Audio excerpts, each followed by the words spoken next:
1 ಚಮಚದಷ್ಟು ಧನಿಯಾ ಪೌಡರ್, ಮುಕ್ಕಾಲು ಚಮಚ ಸಾಕು, 1 ಚಮಚ ಬೇಕಂತೇನಿಲ್ಲ.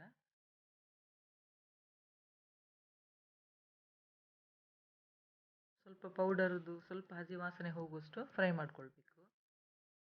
ನಾವು ಎಗ್ಗಿಗೆ ಸಾಲ್ಟ್ ಹಾಕಿಟ್ಟಿದ್ದೇವೆ, ಹಾಗಾಗಿ ಮಸಾಲೆಗೆ ಎಷ್ಟು ಬೇಕೋ ಅಷ್ಟು ಮಾತ್ರ ಉಪ್ಪು ನಾನು ಹಾಕ್ಕೊಳ್ತಾ ಇದ್ದೇನೆ. ತುಂಬ ಒಳ್ಳೆಯದಾಗ್ತದೆ, ಮಾಡಿ ನೋಡಿ ಒಮ್ಮೆ, ಗೊತ್ತಾಗ್ತದೆ. ಇದು ಚಪಾತಿ ಜೊತೆಯಲ್ಲಿ ಒಳ್ಳೆಯದಾಗ್ತದೆ. ಮಕ್ಕಳಿಗೆ ಟಿಫಿನ್ ಎಲ್ಲ ಕೊಡಬೇಕಲ್ಲ, ಈಗ ಸ್ಕೂಲೆಲ್ಲ ಸ್ಟಾರ್ಟ್ ಆಗಿದೆ. ಚಪಾತಿ ಜೊತೆಯಲ್ಲಿ ಎಗ್ ಬುರ್ಜಿ ಮಾಡಿ ಕೊಟ್ಟರೆ ಒಳ್ಳೆ ತಿಂತಾರೆ ಮಕ್ಕಳು. ಮಕ್ಕಳಂತಲ್ಲ, ಮನೇಲಿದ್ದವ್ರು ಸಹ ತಿನ್ಬೋದು. ಇದಕ್ಕೀಗ ಎಗ್ ಮಿಕ್ಸ್ ಮಾಡಿ ಇಟ್ಕೊಂಡಿದ್ದಲ್ಲ ಅದನ್ನು ಹಾಕ್ಕೊಳ್ತೇನೆ.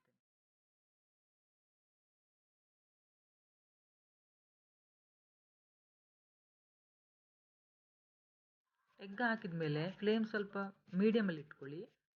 ಮೀಡಿಯಮಲ್ಲಿ ಇಟ್ಟು ಮಿಕ್ಸ್ ಮಾಡ್ಕೊಳ್ತೇವೆ.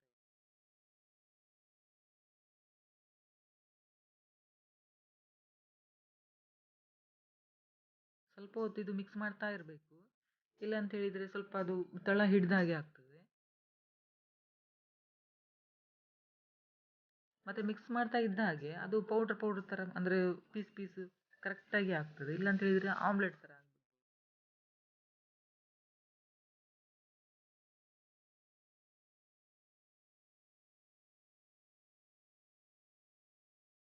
ತುಂಬ ಡ್ರೈ ಬೇಡ ಅಂತ ಹೇಳಿದವರು ಇಷ್ಟು ಆಗುವಾಗ ಫ್ಲೇಮ್ ಆಫ್ ಮಾಡ್ಕೊಳ್ಬೋದು. ನಾನು ಸ್ವಲ್ಪ ಡ್ರೈ ಆಗಿ ಮಾಡ್ತಾ ಇದ್ದೇನೆ, ಹಾಗಾಗಿ ಸ್ವಲ್ಪ ಮಿಕ್ಸ್ ಮಾಡ್ಕೊಳ್ತಾ ಇದ್ದೇನೆ ನಾನು.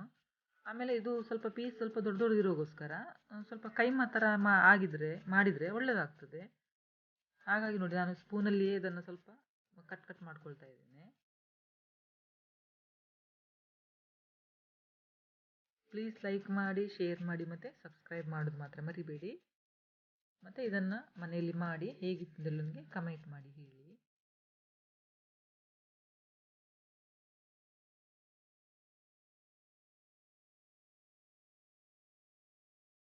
ಇದೀಗ ರೆಡಿ ಆಯಿತು. ಇಷ್ಟಾದರೆ ಸಾಕಾಗ್ತದೆ.